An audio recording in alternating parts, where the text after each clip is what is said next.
한의사는 사람을 살리지 못합니다. 응급질환에 대처할 수 없어요. 한의원에서 사람의 생명이 위험에 처하면 의사 및 응급의료 시스템의 도움이 반드시 필요합니다. 그런데 도와주러 간 의사를 처벌한다면 앞으로 어떤 의사가 선뜻 한의원에 가서 사람을 살리려 할까요? 자, 2018년에 부천 모 한의원에서 소위 봉침을 맞은 30대 여교사가 사망하는 사건이 발생했어요. 어떤 상황이었는지 기사를 통해 간략히 알아봅시다. 30대 초등학교 교사 A씨는 지난 5월 15일 부천 모 한의원에서 봉침 시술을 받고 아나필락시스 쇼크로 뇌사 상태에 빠져 6월 6일 사망합니다. 봉침 시술 당일 한의사는 A씨의 상태가 나빠지자 같은 층에 있는 가정의학과 원장에게 도움을 요청하고 이 의사는 119 구급대원이 올 때까지 심폐소생술 등 응급처치를 하게 되죠. 그런데 한 달여 뒤에 A씨의 유족은 한의사에게 의료사고에 대한 소송을 제기하면서 응급처치를 도왔던 가정의학과 의사의 이름도 소장에 함께 올려서 9억 원대의 손해배상액을 청구하게 됩니다. 그러니까 이 가정의학과 선생님은 자기 병원이 아닌데도 한의사의 부탁에 의해 응급 환자를 보러 한의원까지 건너갔던 거죠. 그리고 환자를 구하기 위해 실제로 심폐소생술 등의 노력을 했습니다. 그러나 안타깝게도 병원으로 옮겨진 지 20여일 만에 환자는 결국 사망하게 된 거죠. 자, 저도 의사기 때문에 의사에게 팔이 안으로 굽을 수밖에 없습니다. 그래서 이 상황을 다른 직종에 한번 대입을 시켜서 객관화시켜보려 합니다. 만약 경찰관이 자기 근무가 아닌데 길을 가다가 어떤 사람이 강도에게 폭행당하는 걸 보고 그 사람을 구하러 열심히 싸웠지만 그 사람은 결국 사망하게 되고 그분의 보호자가 강도는 물론 경찰에 대해 왜 경찰이면서 사람도 못 구하냐면서 소송을 건다. 소방관이 근무가 아닌 시간에 길을 걷다가 방화범에 의해 불이 난 걸 보고 소방차가 올 때까지 나홀로 열심히 불을 껐지만 결국 인명사고가 나서 사람이 죽었고 그분의 보호자는 이 소방관에게 왜 소방관이면서 불을 못 꺼서 사람을 죽게 만드냐고 방화범과 함께 소방관에게 소송을 건다.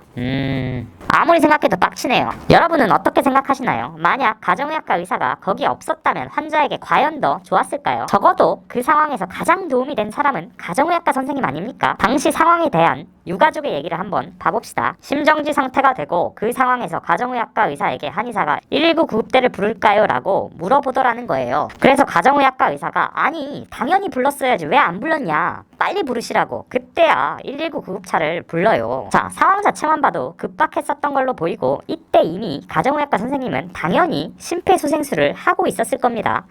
그런데 뒤에서 보고 있는 한의사란 사람이 119도 안 불러놓고 자기만 멀뚱멀뚱 쳐다보면서 헛소리나 하고 있으면 얼마나 빡쳤을까요? 아니 똥은 누가 싸놓고 치우는 건 누가. 근데 웃기는 건 환자가 소송을 걸었는데 이 한의사는 무죄를 주장해요. 세상에, 잘못하면 도와주었던 가정의학과 선생님만 죄인이 되게 생겼습니다.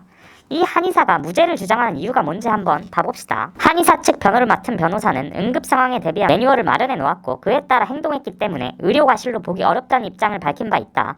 한의사가 마련했다는 매뉴얼에는 응급 상황이 생기면 응급의약품인 에피네프린을 구비한 가정의학과 전문의에게 도움을 요청한다는 것이었다. 아니 그러니까 내가 똥을 싸면 옆집에서 치워줄 것이다.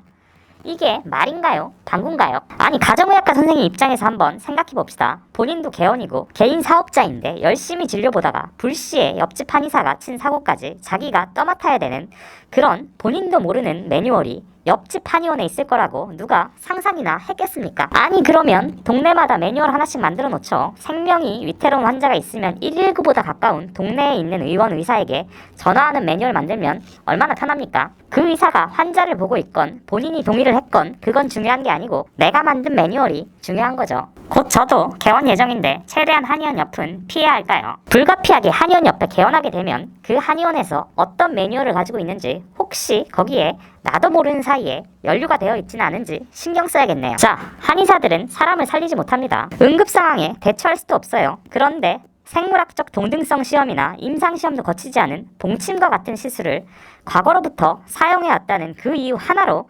사용하면서 그 부작용은 책임지지도 못한다면 이거 너무 무책임한 거 아닌가요? 안전하고 유효한 치료를 하시라고까지는 말씀드리지 못하겠지만 적어도 본인들이 주장하는 한의학적 원리에 입각해 그 부작용을 커버할 수 있는 범위 안에서 진료 행위를 해주셨으면 좋겠습니다.